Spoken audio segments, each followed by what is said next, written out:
Saudaraku, seorang ibu hamil terpaksa diangkut menggunakan kerek sorong atau gerobak sorong melewati jembatan gantung menuju Rumah Sakit Umum Daerah atau RSUD Datu Beru, Takengon.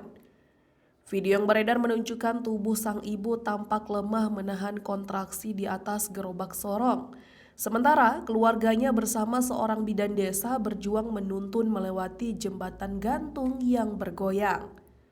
PLT Kepala Dinas Kesehatan Aceh Tengah Winarno menegaskan bahwa pasien tersebut memang harus segera dirujuk ke RSUD karena indikasi medis tertentu.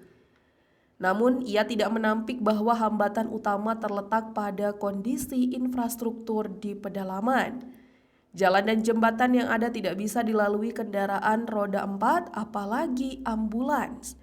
Keterbatasan infrastruktur inilah yang membuat masyarakat terpaksa menggunakan cara darurat, seperti mengangkut pasien dengan gerobak sorong atau berjalan kaki untuk mencapai layanan kesehatan. Tapi akses menuju fasilitas kesehatan yang lebih tinggi masih menjadi tantangan besar. Ini harus menjadi perhatian lintas sektor, tidak bisa hanya Dinas Kesehatan. Dari Aceh Tengah, Romadani, Tribun Gayo.